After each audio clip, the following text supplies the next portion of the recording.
Hello, welcome to legal awareness web series. उतना discussion नहीं हुआ प्रिया रमनी के केस में जो जजमेंट आया दिल्ली कोर्ट का, जितना होना चाहिए था और जितनी एक अवेयरनेस हमारे समाज में आनी चाहिए sexual harassment at work place को लेके, जबकि उसके सिलसिले में एक पूरा लॉ अब 2013 में बन गया, शायद उतनी अवेयरनेस नहीं आई। एक तो बहुत बड़े आदमी हैं, बहुत बड़े जर्नलिस्ट हैं, बहुत बड़े एडिटर हैं, बहुत कम एज में एडिटर बन गए।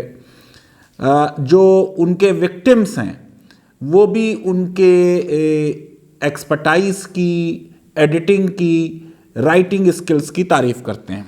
और एमजे अकबर कई चीज़ों से कंट्रोवर्सी में रहे हैं।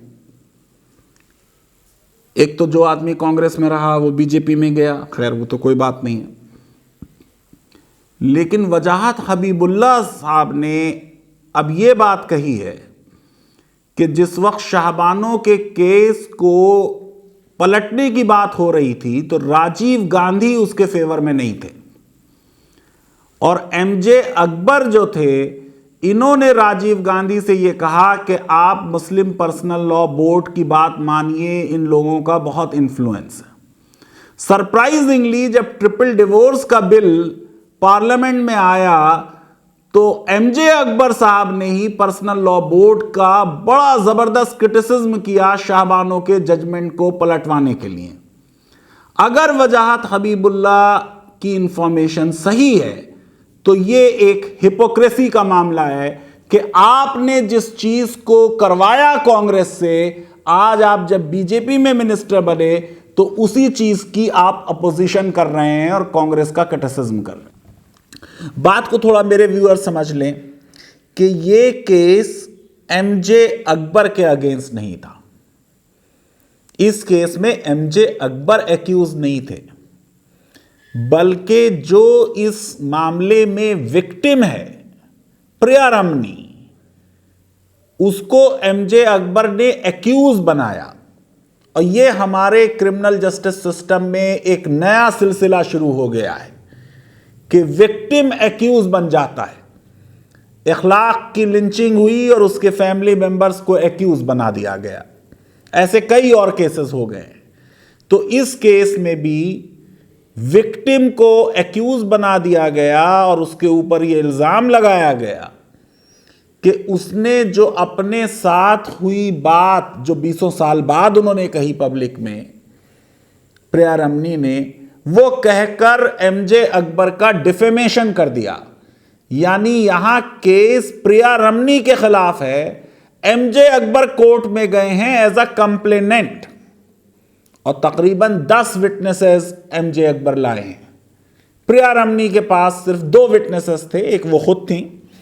और इस केस में जिस तरीके से प्रिया रमनी के विटनेसेस नीलोफर और गजाला वहाब ने टेस्टिमनी दी है, मेरी जाती राय में ये केस प्रिया रमनी नहीं जीत सकती थी अगर गजाला वहाब और नीलोफर की इतनी अच्छी एविडेंस, इतनी मजबूत एविडेंस कोर्ट के सामने ना आती जिसने कॉरोबरेट कर दिया वो इंसिडेंट जिसके बारे में प्रिया रमनी ने लिखा, और जिसने पूरी रेपुटेशन, जो एक आर्गुमेंट था कि हमारी स्टेलर रेपुटेशन है, इम्पेकेबल हमारा कैरेक्टर रहा है, उसको पूरी तरह डिमोलिश कर दिया। और वो एविडेंस दी गजाला वहाब ने, जो खुद एक बहुत बड़ी जर्नलिस्ट हैं। अब जरा सा देख लें, इस बात को समझ लें कि एक मी टू मूवमेंट चला 2018 में, बहुत से लोगों के बारे में उसमें बात आई।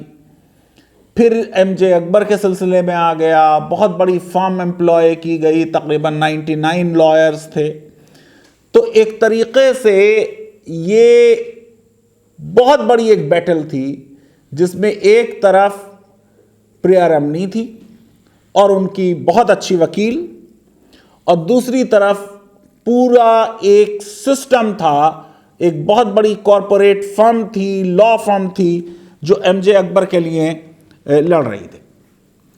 कई इसमें बातें ऐसी हैं जो एमजे अकबर की भी मान ली गई, लेकिन ख़ास बात इस जजमेंट में जो है वो ये कि कोर्ट ने ये नहीं माना कि एमजे अकबर का डिफेमेशन हुआ है, यानी वो बातें जो प्रिया रमनी ने लिखी उनसे एमजे अकबर का डिफेमेशन नहीं हुआ, और जो इसमें एक्यूज थी प्रिया रमनी, उनको कोर्ट ने एक्विट कर दिया। एक बहुत बड़ी चीज उनके आर्टिकल में आ गई थी, जिसमें प्रिया रमनी ने एक जगह पे कहा कि मैं अपनी इस पीस को शुरू कर रही हूं एमजे अकबर स्टोरी से। एक और जगह उन्होंने रेफरेंस दिया और कोट किया, watch me shower, can I give you a massage, a shoulder rub, are you married, etcetera etcetera. इसमें प्रिया का आर्गुमेंट यह था कि वो इस बात को एमजे अकबर के लिए नहीं कह रही हैं, लेकिन यह बात कोर्ट ने नहीं मानी और कोर्ट ने यह कहा कि यह डिस्कनेक्ट क्लियरली सामने नहीं आ रहा है।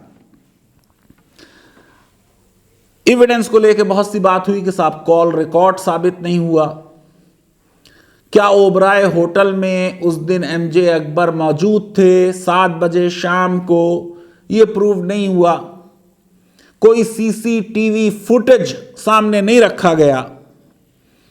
लेकिन इस सब के बावजूद भी कोर्ट ने प्रिया रमनी की एविडेंस को और उनके स्टेटमेंट और उनके पीस को सही माना। और वो बात जो प्रिया ने कही थी कि आप कभी नो को एज एन आंसर नहीं लेते, जबकि आपको मालूम है कि पिंक फिल्म में अमिताभ बच्चन कह चुके हैं कि नो एक कंप्लीट सेंटेंस है अपने आप में और नो मीन्स नो।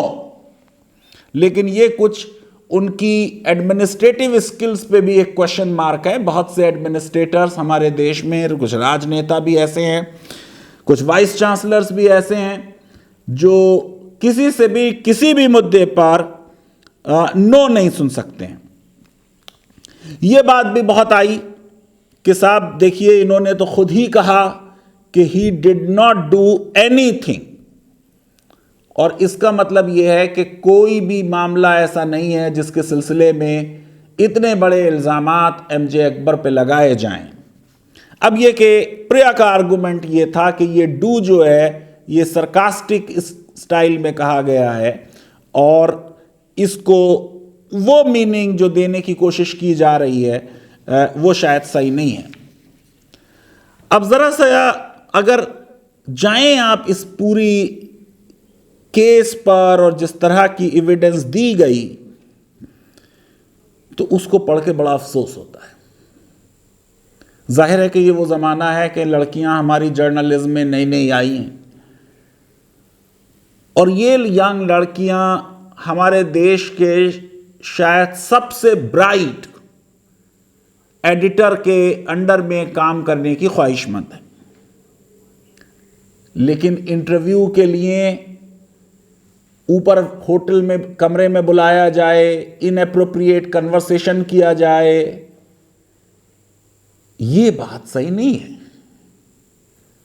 और ये बात में यकीनन कुछ ना कुछ वजन है कि ऐसा इंसिडेंट किसी के भी साथ होता है तो वो साल तक उस शख्स को परेशान करता है और हॉन्ट करता है। ये भी बात कही उन्होंने एमजे अकबर ने कि वो उन्हें याद नहीं है कि प्रिया किस ऑफिस में काम करती थी। कई बड़े मजबूत विटनेसेस एमजे अकबर ने प्रोड्यूस किए, मैंने आपको बताया शायद 10। उसमें वीना संदल, उन्होंने बहुत देर एमजे अकबर के साथ काम किया और उन्होंने कहा कि इस दौरान उन्होंने कभी भी कोई इनएप्रोप्रिएट बिहेवियर एमजे अकबर का नहीं देखा। और उन्होंने भी ये कहा कि वो कभी प्रिया से नहीं मिली। उन्होंने ये भी कहा कि वो कभी गजाला वहाब को भी नहीं जानती। जो चाकी विटनेस थे एमजे अकबर की तरफ से, उन्होंने कहा मैं 30 साल से जानता हूं और मैं साहब स्पोर्ट्स का कॉलम लिखता रहा हूँ, मैं भी कभी प्रिया से या गजाला से नहीं मिला, और जिस तरीक़े की ये बातें इल्ज़ाम लगाए गए हैं ये बिल्कुल झूठ हैं। बासु विटनेस थी एक, उन्होंने कहा मेरी तो एमजे अकबर से गुरु और शिष्या वाली रिलेशनशिप है, वो तो परफेक्ट जेंटलमैन हैं। और उन्होंने ये भी बात मानी कि साहब मेरे पास ये उनका मैसेज आया है कि क्या आप हमारे गवाह बनना चाहते हैं। खैर वो तो कोई बात नहीं है। जो डिफेंस विटनेस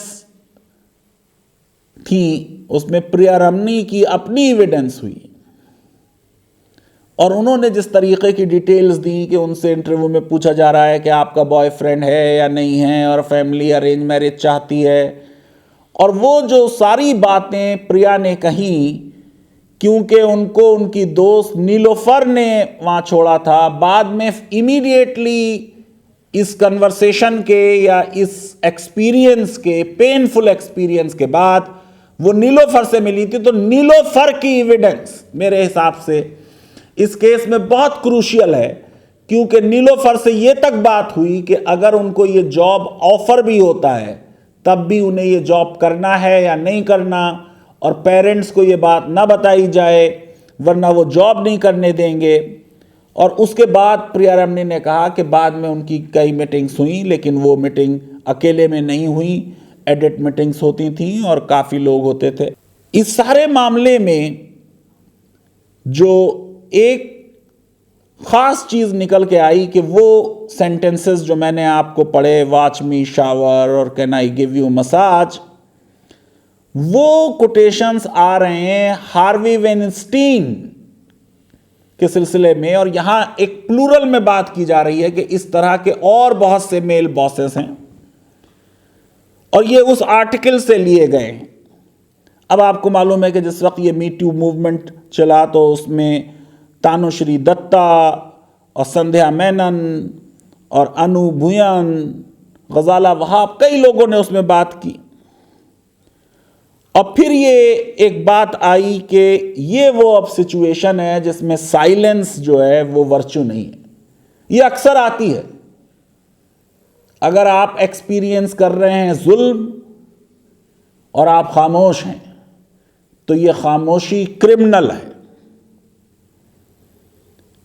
तो मैं ये समझता हूं कि ये जो पूरा केस हुआ ये तकलीफ दे तो है ही, लेकिन हमको अपनी लड़कियों की इज्जत करनी चाहिए, इन द सेंस कि देखिए इतने बड़े शख्स के साथ जो लड़ाइयाँ हो रही हैं, जो एक इतनी बड़ी बैटल हुई, वो हमारी औरतों ने, हमारी लड़कियों ने लड़ी।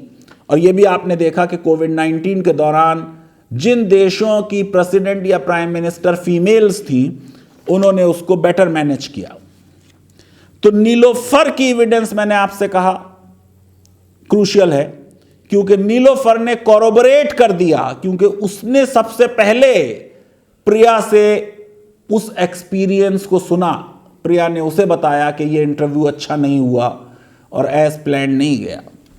और फिर मैं समझता हूं कि सबसे की विटनेस जिसने पूरे कैरेक्टर और रेपुटेशन को एमजे अकबर के डिमोलिश कर दिया वो गजाला वहाब थी। और गजाला वहाब ने बहुत सी बातें बता दी जो प्रिया रमनी ने कहा था he did not do anything, वो यहां पे डू वाली चीजें आ गई, यहां फिजिकल हो गया मामला। उसने कहा कि साहब मैं अपने डेस्कटॉप पे काम करती रहती थी और मैं अक्सर देखती थी कि ये मेरी तरफ देख रहे हैं। कमरे में जाती थी तो ये कमरा बंद करते थे, फिजिकल एडवांसेस करते थे, जो मैसेजेस भेजते थे वो कपड़ों के बारे में और अपीयरेंस के बारे में होते थे। और फिर वो वाकया के साथ डिक्शनरी का वर्ड ढूंढें और वो 3 छोटे से स्टूल पे वो रखी हुई है, वो बहुत तकलीफ दे चीज़ है। और फिर उस एक्सपीरियंस के बाद किस तरीके से जाके टॉयलेट में गई और क्राई किया। और सीमा मुस्तफ़ा जो खुद एक बहुत बड़ी जर्नलिस्ट हैं और उस ज़माने में कुछ बड़ी पोजीशन पे थी, उनको भी कंप्लेंट की गई, लेकिन उन्होंने इसमें खातिर खा जो एक एक्शन होना चाहिए था वो नहीं लिया। मैं ये समझता हूं कि इस केस में सीमा और संजरी चटर्जी ये दोनों उस कैटेगरी में आ गए जिसमें इन्होंने साइलेंस को वर्चू समझा। यहां साइलेंस वर्चू नहीं थी, बल्कि मैंने जैसे कहा कि ये साइलेंस बहुत डेंजरस साइलेंस थी। और जो इनकी पीएस थी रचना ग्रोवर एमजे अकबर की, उनको भी ये बात मालूम थी।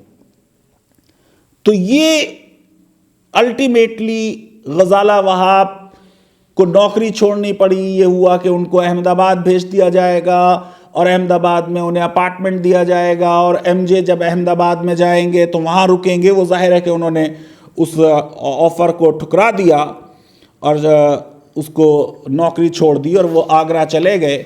मैं ये समझता हूँ कि जो जज का माइंड पलटा है इस केस में, वो गजाला वहाब की एविडेंस थी।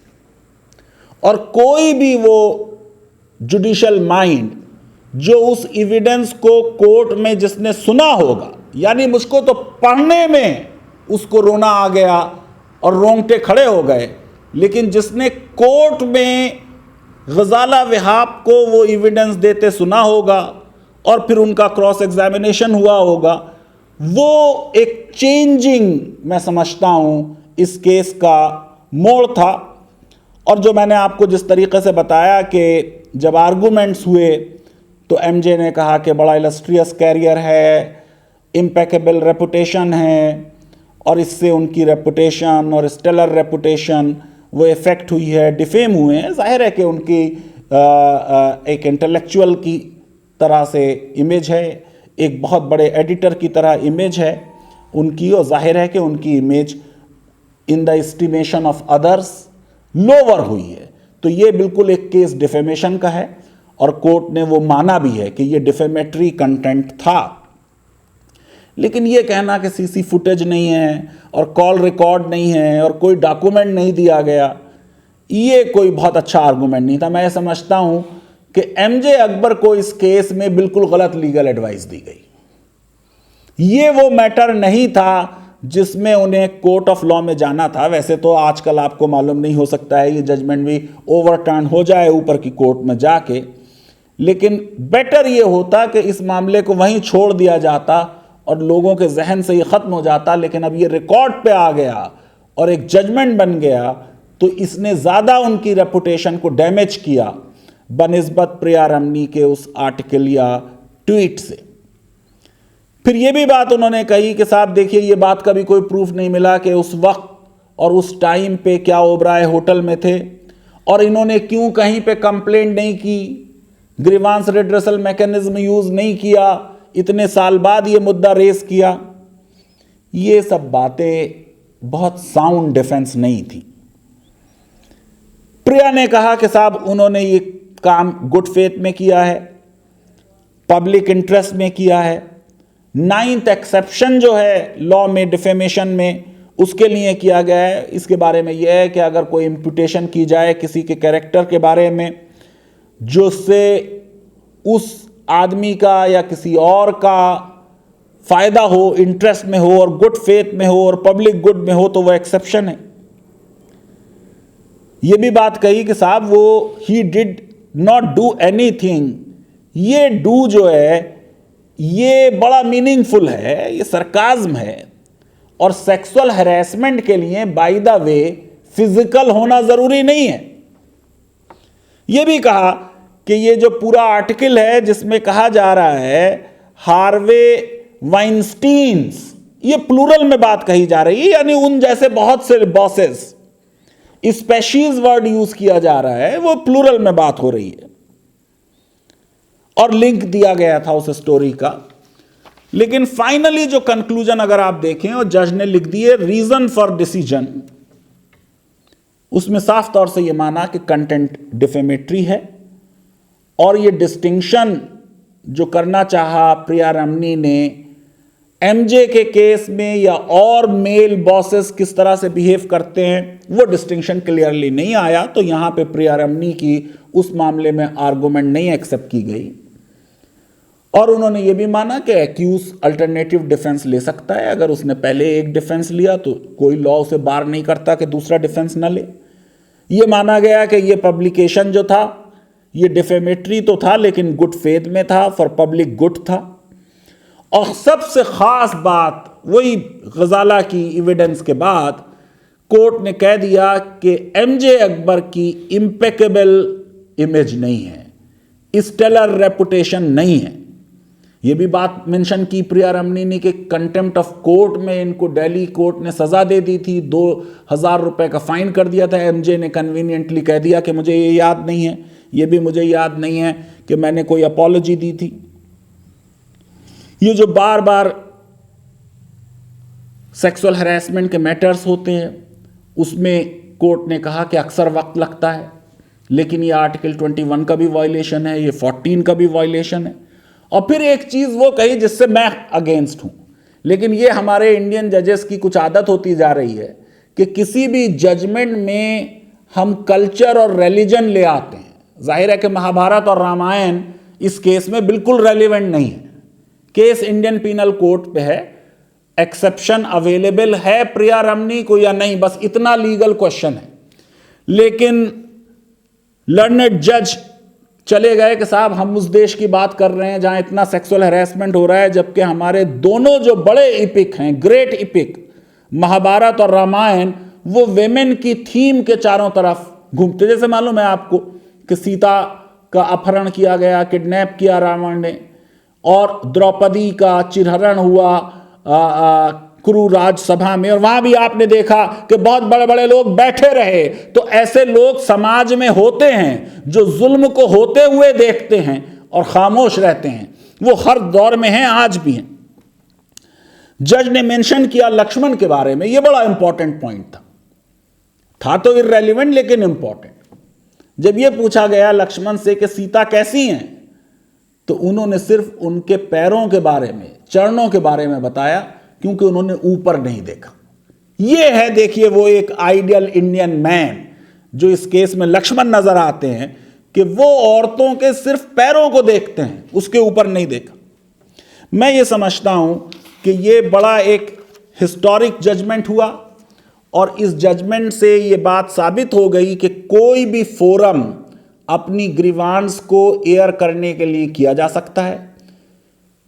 केस फाइल करने में डिले होने का मतलब यह नहीं है कि वो वाकया और वारदात हुई नहीं है। इनफैक्ट ये बिल्कुल डॉक्यूमेंटेड है कि हमारे यहाँ सेक्सुअल हैरेसमेंट के केसेस में, रेप के केसेस में जो इंसिडेंस है recourse to criminal justice system, वो बहुत कम है। बहुत कम केसेस में लोग हिम्मत करते हैं कि कोर्ट में जाएं, और वो जज ने लिखा क्योंकि शर्म की वजह से, शेम की वजह से। मैं समझता हूं कि प्रिया रमनी इस केस में मुबारकबाद की मुस्तहिक हैं, और उनसे कहीं ज़्यादा नीलोफर और गजाला वहाब, जिन्होंने कोर्ट में ऐसी एविडेंस दी कि उस एविडेंस के बाद जज के पास कोई ऑप्शन नहीं बचता था सिवाय प्रिया रमनी को एक्विट करने के। लीगल अवेयरनेस वेब सीरीज अगर आपको पसंद आती है तो मेरी रिक्वेस्ट है कि हमारे इस वीडियो को वाइडली शेयर करें, हमारे चैनल को सब्सक्राइब करें, और बेल आइकन और लाइक जरूर क्लिक करें। बहुत बहुत शुक्रिया, धन्यवाद, थैंक यू वेरी मच।